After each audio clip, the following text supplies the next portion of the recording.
성부와 성자와 성령의 이름으로 말씀드립니다. 한 주간 동안 안녕하셨는지요? 올해는 가을이 유난히 일찍 찾아온 것 같습니다. 아마 이번 주 목요일 오후부터 귀향 행렬이 시작될 것으로 보입니다. 코로나19가 우리의 명절 풍경을 많이 바꿔놓았지만 그럼에도 불구하고 명절의 모습은 여전하리라 예상됩니다. 아무쪼록 고향을 방문하신 여러분 모두 안전한 운행이 되시기를 주님의 이름으로 기원합니다. 오늘 예수께서는 제자들과 함께 필립보의 가이사리아 지방에 있는 마을을 향해 길을 떠나십니다. 이 지역은 이스라엘 북동쪽 끝에 요르단과 인접해 있는 이방 지역이었습니다. 따라서 고대에는 바알 신을 섬기던 곳이었으며 헬레니즘 시대의 그리스인들은 목양의 신이라는 판을 섬기기도 했습니다. 로마의 황제 아우구스투스는 이곳을 헤로데 왕에게 선사하였고 헤로데 왕은 감사의 뜻으로 신전을 세워 로마의 황제에게 바쳤다고 합니다. 헤로데 왕이 죽자 아들인 필립보가 이 지역을 차지하게 되었고 필립보는 이 지역에 새로운 도시를 건설한 후 황제에게 기증한다는 뜻으로 가이사리아라고 해서 필립보의 가이사리아로 불리게 되었다고 합니다. 즉 필립보의 가이사리아는 실제적인 지배자도 여러 번 바뀌고 그곳을 관할하는 신들도 여러 번 바뀐 신들의 백화점 같은 곳이었습니다. 그런데 예수님은 신들의 가축장이었던 이곳을 향해 가실 때 당신이 누구신지를 확인받고 싶으셨던 모양입니다. 그래서 먼저 제자들에게 세상 사람들이 당신을 어떻게 생각하느냐고 묻습니다. 그러자 제자들은 세상 사람들이 예수님을 세례 요한, 엘리야 등 예언자들과 유사한 부류로 보고 있다고 전합니다. 이 예수님은 다시 제자들에게 그러면 너희는 나를 누구라고 생각하느냐고 묻습니다. 그러자 베드로가 나서서 선생님은 그리스도이십니다 라고 대답합니다. 그런데 예수께서 그리스도를 당신의 뜻에 따라 정의 내리는 순간 예수님과 베드로 사이에는 하느님과 사탄이라는 메울 수 없는 간극이 생깁니다. 예수께서 말하시는 그리스도는 반드시 많은 고난을 받고 원로들과 대사제들과 율법학자들에게 버림을 받아 그들의 손에 죽었다가 사흘 만에 다시 살아나는 그리스도였습니다. 그러나 베드로가 이해하는 그리스도는 그렇지 않았던 모양이었습니다. 왜냐하면 베드로가 그래서는 안 된다고 펄쩍 뛰었기 때문입니다. 베드로는 졸지에 하나님의 일을 생각하지 않고 사람의 일만 생각하는 사탄이 되어버렸습니다.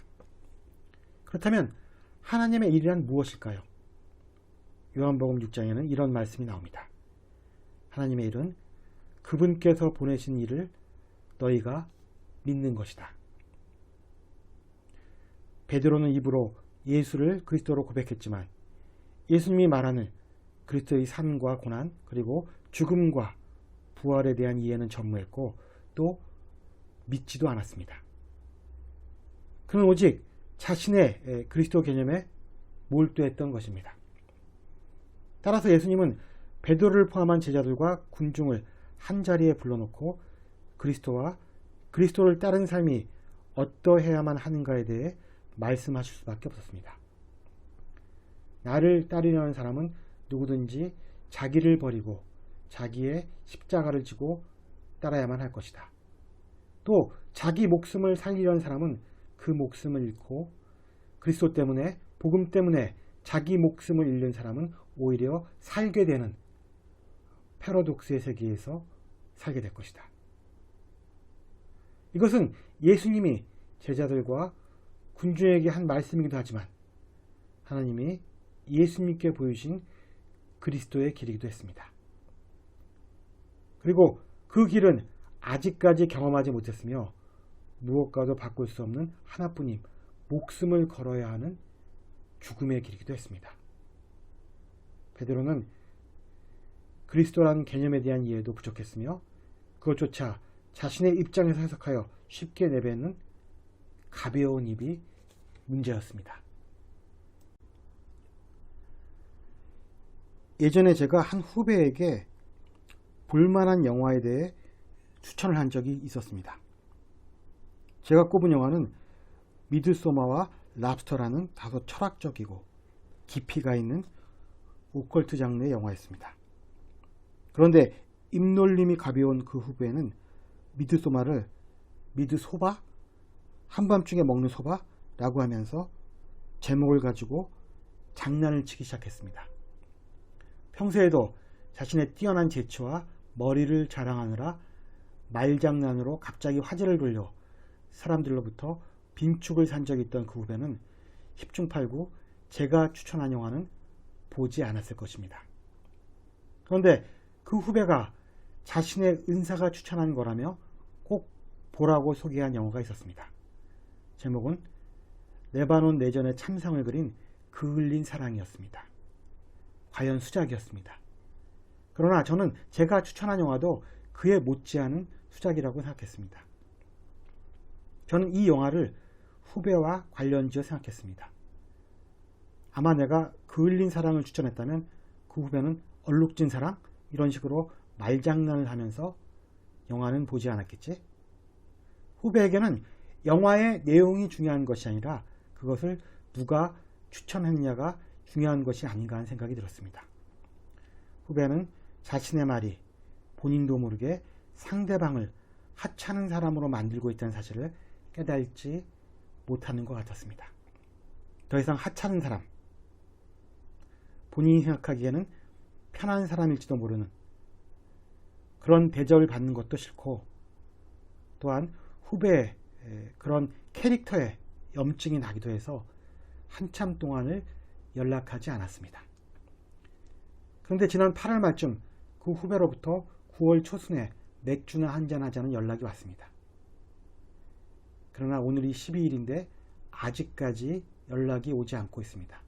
결국 식언을 일삼는 후배는 그동안 변한 것이 전혀 없었으며 저는 그렇지 않아도 염증이 났던 그 캐릭터에 또 염증이 도져 이제는 연락이 와도 응답을 하지 않을 예정입니다. 제가 이처럼 유쾌하지 않은 에피소드를 꺼낸 이유는 1, 2 독서와 오늘 복음이 모두 말과 관련된 내용이기 때문입니다.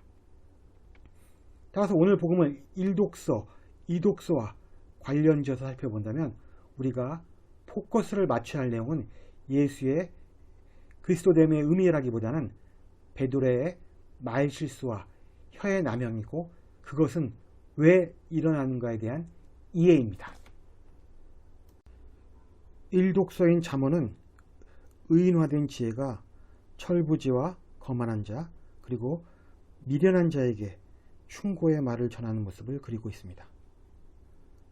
평소에는 별탈 없이 지내다가 두려움이 태풍처럼 덮치고 참변이 폭풍처럼 몰아치며 기막히고 답답한 일이 들이닥쳐서야 비로소 지혜의 말씀을 찾아 나서겠지만 그때는 이미 지혜가 이들을 외면할 것이라고 말하고 있습니다. 이 독서인 야고보서는 큰 배라고 할지라도 아주 작은 키 하나로 조종되듯이 혀도 인체의 작은 부분에 지나지 않지만 온몸을 더럽히고 세상살이의 쇠바퀴에 불을 질러 망쳐버리는 악의 덩어리라고 말합니다. 그런데 우리에게는 왜 혀가 저지르는 잘못이 자주 발생하는 것일까요?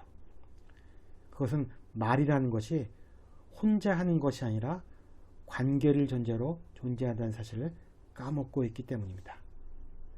베드로처럼 자신만의 안위에 사고가 꽂혀 있다면 또 제가 예를 들었던 후배처럼 사람들로부터 똑똑하다는 소리를 듣는 것이 가장 중요한 가치로 자리 잡고 있다면 말은 타인을 위한 것이 아니라 자신을 위해 소비됩니다.